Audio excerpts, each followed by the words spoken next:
देखो गाजियाबाद में अमूमन देखने में ये मिला है कि गाजियाबाद में उपचुनाव जो भी हुए हैं उनकी वोटिंग परसेंटेज बेहद कम रही है।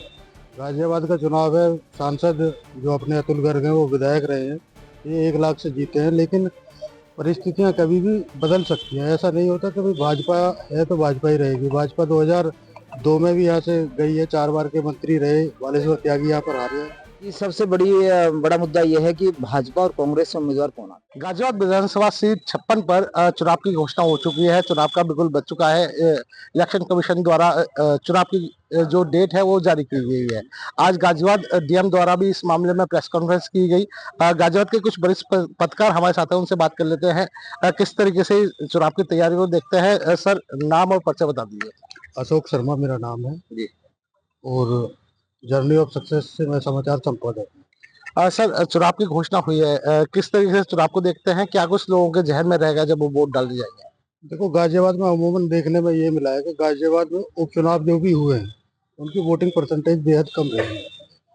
और उम्मीद ये भी जताई जा रही है इस उपचुनाव में कि प्रशासन की लाख कोशिशों के बाद भी यहाँ पर वोटिंग परसेंटेज नहीं बढ़ता है। तो प्रशासन के लिए चैलेंज है कहीं ना कहीं वोटिंग परसेंटेज बढ़ाना। और त्योहार के बीच में ये चुनाव आया है और चुनाव में 28 दिन है और आज 16 तारीख है। तो आप ये लगाइए कि 7-8 दिन जो आपके जाने हैं वो त्योहारों में चले जाएंगे, बाकी जो बचेंगे आपके 10-11 दिन वो आपके चुनाव में रहेंगे। तो चुनाव का बिल्कुल बच चुका है। निर्वाचन आयोग ने अपनी तारीखें घोषित कर दी हैं। चुनाव का कार्यक्रम जिला निर्वाचन ने कर दिया है। आज डीएम इंद्र विक्रम सिंह ने अपनी प्रेस कॉन्फ्रेंस में सारी ब्रीफिंग कर दी है। तो गाजियाबाद के चुनाव में देखिए। सर, क्योंकि अभी कैंडिडेट क्लियर नहीं हुए हैं तो लगातार 2 बार से जो बीजेपी के मौजूदा सांसद हैं वो विधायक का चुनाव जीत रहे थे। तो किस तरह देखते हैं, किस पार्टी का पल्ला भारी है और क्या कुछ वजह समझते हैं सर? देखिए चुनाव पल पल बदलता है भाई साहब, आपको पहले से ये बताया जाए। गाजियाबाद का चुनाव है, सांसद जो अपने अतुल गर्ग हैं वो विधायक रहे हैं, ये 1 लाख से जीते हैं। लेकिन परिस्थितियां कभी भी बदल सकती हैं, ऐसा नहीं होता। कभी भाजपा है तो भाजपा ही रहेगी। भाजपा 2002 में भी यहाँ से गई है, 4 बार के मंत्री रहे, बालेश्वर त्यागी यहाँ पर हारे हैं। और 4 बार के आपके सांसद रहे रमेश चंद्र तोमर यहाँ पर हारे हैं। तो ऐसा नहीं है कि एक तरफा चुनाव रहेगा। चुनाव अपना चुनाव होता है।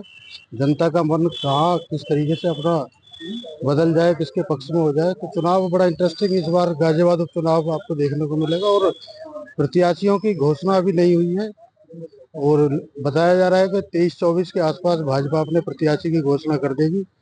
बसपा में भी अभी संभावना ये नजर आ रही है कि बसपा अभी एक बार फिर अपने मौजूदा जो प्रत्याशी बताए जा रहे हैं उनका टिकट काटकर किसी और को अपना प्रत्याशी घोषित कर सकते हैं। चलिए, और भी लोग हैं, उनसे बात कर लेते हैं। सर, चुनाव की घोषणा हो चुकी है, किस तरीके देखते हैं कि मौजूदा विधायक थे, लोकसभा के सांसद फिलहाल बने हैं, इस जो लोकसभा चुनाव बीते हुए थे उसमें सीट खाली हुई है, उपचुनाव का सीट पर हुआ है। मेरा नाम अशोक ओझा है, दैनिक कथा समाचार पत्र में संपादक हूँ। आपने उपचुनाव को लेके पूछा है। अभी हमारे साथी बता रहे थे कि वोट परसेंटेज बढ़ाना सबसे बड़ी चुनौती होगी, क्योंकि उपचुनाव में वोट परसेंटेज बहुत कम होती है। अभी आपने बताया कि जो स्थानीय सांसद है वो 2 बार से लगातार जीतते रहे, लेकिन अपना पहला चुनाव वो हारे थे। जो पहला चुनाव वो लड़े थे वो गाजियाबाद सीट से हारे थे। और अगर देखो तो भाजपा और कांग्रेस को उम्मीदवार घोषित करने हैं, बाकी सभी के उम्मीदवार सामने आ चुके हैं। और भाजपा और कांग्रेस से उम्मीदवार कौन होते हैं इसके ऊपर बहुत कुछ निर्भर करता है। अगर वोट परसेंटेज घटता है तो ये कोई जरूरी नहीं है कि बीजेपी की हार होगी या बीजेपी को नुकसान होगा।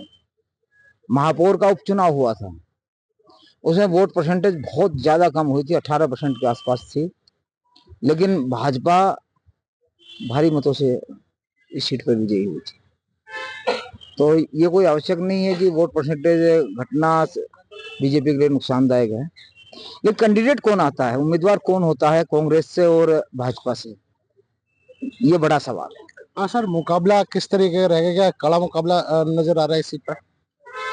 तो मैंने अभी आपने बीच में रोक दिया था, मैंने अभी यही बात कह रहा था मैं कि सबसे बड़ा मुद्दा यह है कि भाजपा और कांग्रेस से उम्मीदवार कौन आते हैं। जो उम्मीदवार जब सामने आएंगे तब स्थिति स्पष्ट होगी, क्योंकि कांग्रेस से भी बड़े बड़े नाम चल रहे हैं जिनके उम्मीदवार बनने की संभावना है। भाजपा में 3-4 प्रमुख नाम हैं, जिसमें महानगर अध्यक्ष संजीव शर्मा है, 2 बार के पूर्व महानगर अध्यक्ष और 2 बार क्षेत्रीय महामंत्री रहे अशोक मोंगा है, मयंक गोयल है, मतलब बहुत सारे नाम हैं। लेकिन स्थिति तभी स्पष्ट हो पाएगी जब उम्मीदवार सामने आ जाएंगे। उससे पहले मतलब एक अनुमान के आधार पे खेलना मैं उचित नहीं मानता। चलिए और भी पत्रकार हैं, उनसे बात कर लेते हैं। सर जिस तरीके से बीते लोकसभा चुनाव हुए थे, कड़ा मुकाबला कांग्रेस और बीजेपी देखने को मिला था, तो क्या लगता है इस बार जब सदर सीट पे वोटिंग होगी कितना कड़ा मुकाबला है? देखिए, मैं दीपक भाटी, समाचार संपादक दैनिक करंट क्राइम अखबार से हूं और मैं आपको बताना चाहता हूं कि लोकसभा चुनाव की दृष्टि से उपचुनाव को अगर हम कंपेयर करें तो थोड़ा हमें सीरियस हो जाना चाहिए। आप देखेंगे पिछले 2 बार से खुद उत्तर प्रदेश के मुख्यमंत्री योगी आदित्यनाथ जी यहाँ पर समीक्षा करके जा चुके हैं। कार्यकर्ताओं के साथ बैठ के उन्होंने बूथ कमेटियों के सत्यापन के बारे में जानकारी करी है, मोर्चे के अभियान कैसे चलने हैं उसके बारे में जानकारी करी है। तो जाहिर सी बात है कि इस चुनाव को खुद योगी जी भी हल्के में लेके नहीं चल रहे हैं। रही बात यहाँ पर किस पार्टी का क्या दबदबा रहना है, क्या बीजेपी का दबदबा रहना है, ये सब कुछ चुनाव में पोलिंग परसेंटेज पर डिपेंड करेगा।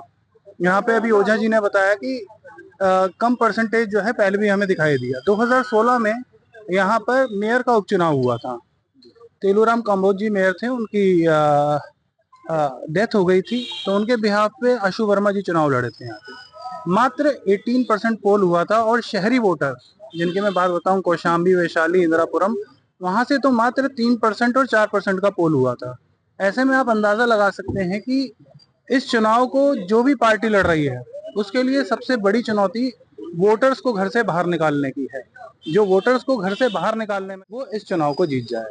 आप देखें कि कैला भट्टा या अन्य क्षेत्र जहां से एक बड़ा वोटर निकलता है, जो एक पार्टी को पिछले चुनाव में भी उसने सपोर्ट किया, और यहाँ पर दलित वोटर, मुस्लिम वोटर की वोटर के रूप में यहाँ पर सामने आएंगे। और वर्किंग वोटर यहाँ पर कितना रुक पाते हैं पोलिंग के दिन, क्योंकि दिन बुधवार है, ये वोटर को डिसाइड करना है कि उसे उस दिन छुट्टी लेनी है जो सरकारी रूप से उसे मिलेगी। सर कितना असर पड़ेगा अगर कम पोलिंग होती है? कम पोलिंग होती है तो मुकाबला जो है आप ये मानिए नेक टू नेक हो जाएगा। मतलब कि चाहे ये अब देखना ये है कि गठबंधन से कौन सा उम्मीदवार सामने आता है और बीजेपी कौन सा कैंडिडेट उतारती है। यहाँ पर अब हम ये सोचे कि योगी जी और मोदी जी का ठीक है, लोग उनको पसंद करते हैं, उनका ऑरा है, लेकिन हम ये सोचे कि सिर्फ उन्हीं के नाम पर जीत की नैया पार हो जाएगी, ये जरूरी नहीं है। क्योंकि यहाँ पर खुद की लोकप्रियता भी, खुद के पीछे का जनाधार भी काफी महत्व रखेगा। चलिए जो कैंडिडेट उतारे जाएंगे वो बहुत महत्वपूर्ण होंगे, मुकाबला कड़ा मिलेगा, ये गाजियाबाद के पत्रकार कह रहे हैं। सर नाम और परिचय बताएं। मेरा नाम महमूद अली है, मैं गाजियाबाद के कम्युनिटी रेडियो स्टेशन 90.4 FM में हूँ यहाँ गाजियाबाद। हाँ सर, किस तरीके से देखते हैं इस चुनाव को?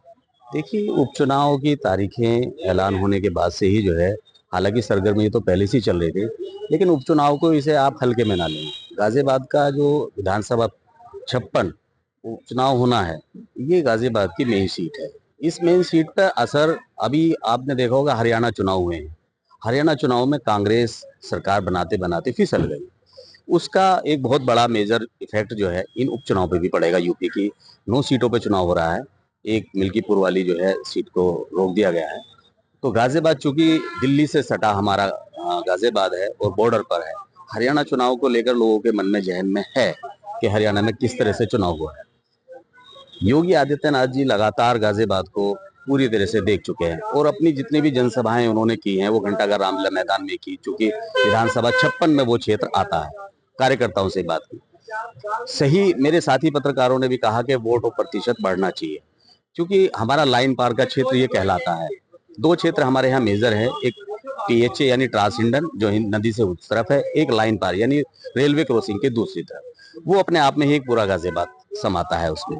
वहाँ की जो आबादी है वो मिश्रित आबादी में क्या है कि जातिगत भी छोड़िए, उसमें अपर और मिडिल और लोअर 3 तरह की कैटेगरी वहाँ पर हैं। उस तरह के वोटर को निकाल कर आप गाजियाबाद का चुनाव करा रहे हैं, और ये प्रशासन के लिए भी बहुत बड़ा मेजर पॉइंट ये है कि वो वोट प्रतिशत किस तरह से, स्वीप कार्यक्रम अभियान को वो लोग कह रहे हैं कि हम इससे वोट प्रतिशत बढ़ाएंगे, लेकिन किस तरह से बढ़ाएंगे इस बारे में आज प्रेस कॉन्फ्रेंस में ये बात जिलाधिकारी ने हमारे साथ साझा नहीं की है। लेकिन उनका स्वीप कार्यक्रम अगर सफल होता है और वोट प्रतिशत बढ़ता है तो यहाँ जो है आप लगा लीजिए कि कहीं ना कहीं किस दिशा में ये चुनाव जाएगा वो आपको अंतिम दिन ही पता चल पाएगा, जिस दिन यहाँ 13 तारीख को। किन पार्टियों के बीच मुकाबला देखते हैं? आप देखिए, मेजर तो मुकाबला भारतीय जनता पार्टी के साथ ही रहने वाला है। अगर कांग्रेस अपने यहाँ उम्मीदवार किस जाति से उतारती है, क्योंकि अभी जातिगत समीकरण सब लोग साध रहे हैं। आजाद समाज पार्टी से सतपाल चौधरी को यहाँ चुनाव मैदान में उतारा गया है जो जाट बिरादरी से है। बस बहुजन समाज पार्टी ने एक दलित चेहरे को हटा करके एक वैश्य समाज चेहरे को यहाँ पे लाए हैं, क्योंकि यहाँ से वैश्य समाज एक बार बहुजन समाज पार्टी से चुनाव जीत चुके हैं। सुरेश बंसल जी उस वर्ग सिधार गए हैं, लेकिन बसपा चाहती है कि यहाँ वैश्य समाज को हम लाए हैं तो हमें वैश्य समाज के साथ दलित वोट भी मिल जाए। अब कांग्रेस किस प्रत्याशी को, कोई वैश्य समाज, चूंकि कयास ये भी लगाया जा रहे हैं पूर्व सांसद सुरेंद्र प्रकाश गोयल के बेटे सुशांत गोयल को लाया जाए या किसी ब्राह्मण चेहरों को लाया जाए। इसी तरह पशुपेश की स्थिति भारतीय जनता पार्टी में भी है। वो चाहती है कि ब्राह्मण चेहरे को लाया जाए या वैश्य के बदले वैश्य को ही यहाँ पे उतारा जाए। ये सब चीजें निर्भर करेंगी प्रत्याशी घोषित होने के बाद, लेकिन कड़ा मुकाबला है। चलिए, ये गाजियाबाद के वरिष्ठ पत्रकार हैं जिनसे हमने बात की। उनका कहना है कि कड़ा मुकाबला इस बार नजर आएगा। हालांकि जो भाजपा हो या कांग्रेस या समाजवादी पार्टी हो, मुख्य जो राजनीतिक पार्टियां हैं उनके द्वारा अभी तक जो अपने कैंडिडेट हैं नहीं तय किए गए हैं, और जब कैंडिडेट आएगा तो उसके बाद चीजें और ज्यादा साफ नजर आएंगी। लेकिन कड़ा मुकाबला इस बार इस सीट पर जरूर देखने को मिलेगा। गाजियाबाद से मैं यूपी तक।